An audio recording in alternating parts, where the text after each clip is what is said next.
안녕하세요. 이주은 부부상담 원장 이주은입니다. 사연을 보겠습니다. 안녕하세요. 마음 잘 맞는 아내 그리고 태어난 지 100일 된 아이와 함께 이쁘게 살고자 하는 결혼 2년 차 88년생 남편입니다. 다름이 아니라 고부 갈등 문제에 관한 조언을 얻을까 해서 글을 남겨봅니다. 어머니 아버지 두 분 모두 80세로 연로하시며 평생 대학생을 가르치시다가 퇴직하셨습니다. 전반적인 집안 분위기는 가부장적이며 수직적 관계를 중요하게 생각하시고요. 저는 이런 집안의 귀한 늦둥이로 외동 아들로 태어나 금이야 오기야 자랐습니다. 모든 경제적 지원과 정식적 지원을 해주셔서 성인이 되어서도 웬만하면 제 주장을 펼치지 않고 부모님 말씀에 순종했고요.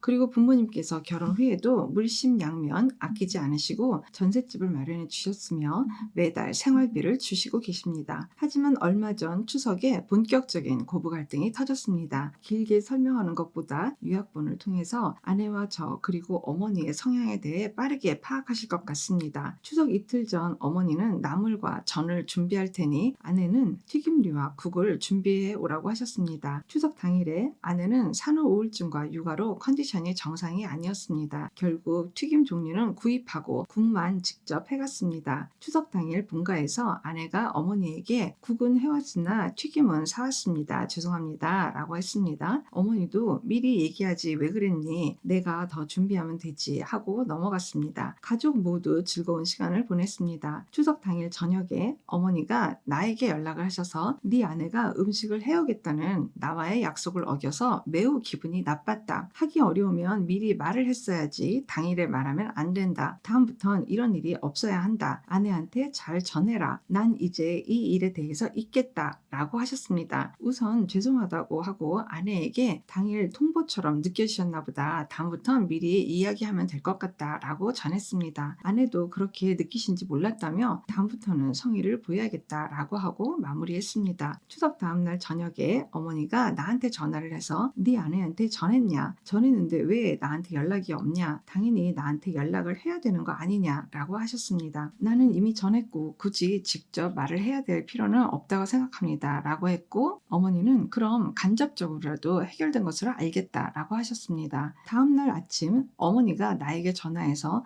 아무리 생각해도 나와의 약속을 지키지 않은 건 나를 존중하지 않은 것과 같다. 너희 둘의 반성문을 보내라. 라고 하셨습니다. 같은 날 저녁 내가 직접 어머니에게 가서 읍소를 했습니다. 아내가 산후 우울증에 걸려서 육체적으로 정신적으로 너무 힘들어합니다. 국을 해왔으니 반이라도 한 건데 왜 아예 모든 걸 안 한 걸로 치부하십니까? 그리고 지금 서로 이야기해봐야 별로 좋을 것 같지 않습니다. 아기를 제대로 건강하게 키우겠다고 지금도 모유 수유를 하고 있습니다. 단순히 내 아내가 아니라 아이의 엄마이기도 합니다. 아들이 이렇게 엄마를 달래주러 왔으니 기분 푸시고 손 윗 사람으로서 대인배의 마음으로 사랑으로 우리 가족을 보듬어 주십시오. 어머니는 알았다고 하셨습니다. 다음날 아침 어머니가 나한테 전화를 해서 네 아내한테 전했냐? 나는 다 풀리긴 했는데 아직 전하지 않았다면 내가 직접 이야기하겠다. 그래야 너가 마음이 편하지 않겠냐? 나는 아니다. 엄마가 다 풀었으면 난 그걸로 됐고 아내한테는 내가 잘 이야기하겠다. 지금이 편하다. 어머니는 알겠다고 하셨습니다. 같은 날 저녁 내가 어머니에게 전화해서 아내 기분도 풀어줄 겸 아이에게도 좋은 경험을 선사해 줄 겸 호캉스 가려고 이 추석 연휴에 논문만 보고 있다. 더불어서 엄마가 다 풀렸다니 고맙고 아내한테 전화하지 않겠다고 해줘서 고맙습니다. 내가 잘 해결하겠습니다. 어머니는 웃으면서 으이그 그래 잘 다녀와라 라고 하셨습니다. 다음날 오후 어머니가 아내에게 직접 전화해서 얘 너 어디 아프니? 우울증은 정신을 바짝 차려서 이겨내야지. 그리고 너 아들한테 얘기 들었니? 나한테 할 말 없니?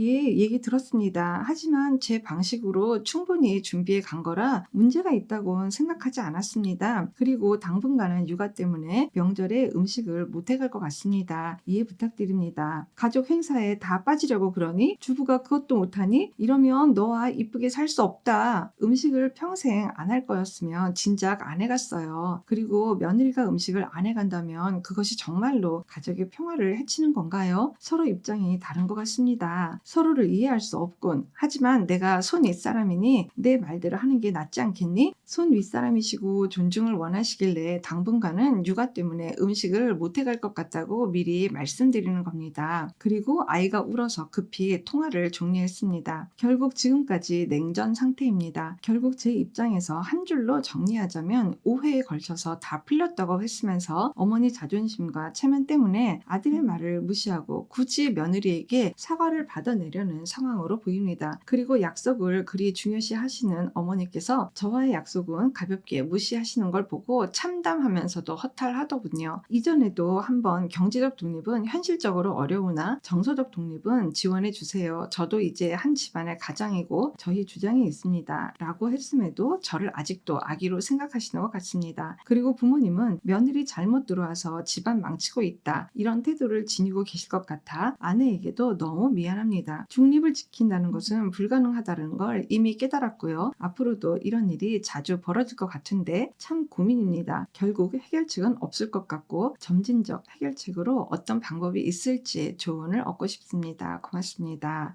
라고 글을 주셨습니다.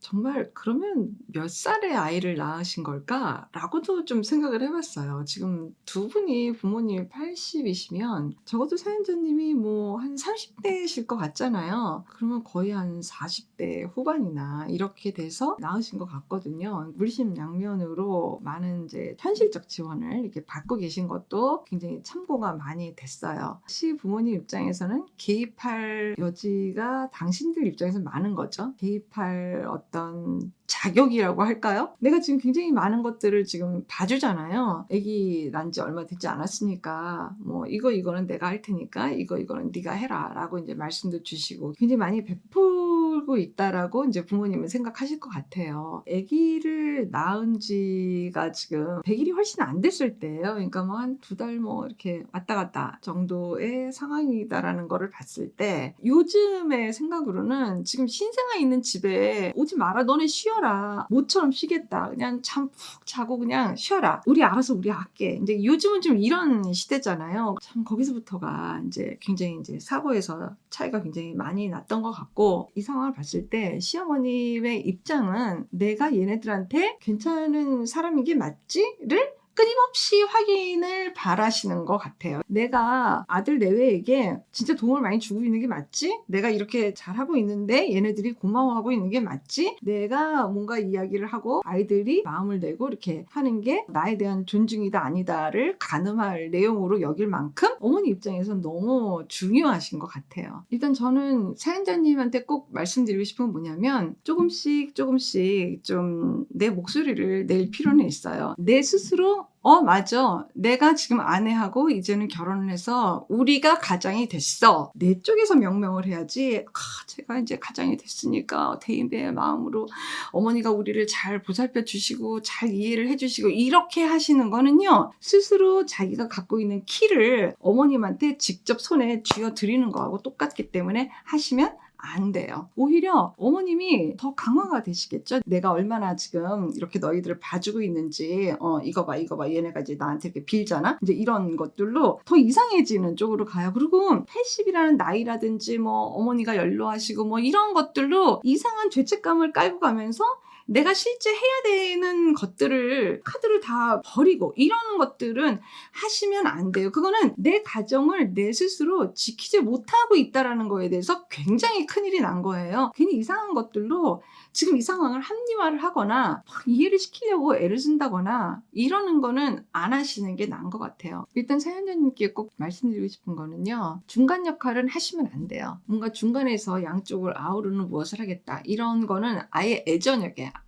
하시면 안 되고요. 생각에 두지도 마세요. 그 다음에 또 앞으로 이런 일들이 계속 반복되는 거는 안타깝게도 어머니 사고가 계속 이렇게 단단하시고 또 무엇보다 지금 생활비를 계속 매달 받고 있는 상황에서는 조금 겪지 않을까 싶은 생각도 들어요. 내가 만약에 부모님이 받는 돈이 없다 라고 하게 되면 내 목소리는 더 명료해지고 분명하게 잘 얘기할 수도 있어요. 그런데 부모님들이 워낙에 그냥 금이야 오기야 이렇게 사연자님을 키우셨던 게 있어서 그런 부분은 사연자님이 그렇게까지 생각 안 해도 될 것 같다는 생각이 일단은 들어요. 그래서 뭐 생활비를 받게 되는 그 상황은 어쩌면 이제 부모님과 사연자님과 그냥 합의된 내용 같아요. 너무 감사합니다 라고 분명한 그 이야기들은 계속 드리면서 받으실 수밖에 없는 상황이면 잘 받으시고요. 그래서 어떤 결과물까지 잘 가셨으면 좋겠고요. 그러면서 내 할 말은 정확하게 하시는 그런 사연자님이 되셨으면 좋겠고, 그게 막 가슴이 떨리고 막 힘들고 막 내 마음이 막 불안불안하고 막 죄책감도 느껴지고 복잡하고 막 이렇다라고 하면은 그거는 개인 상담을 좀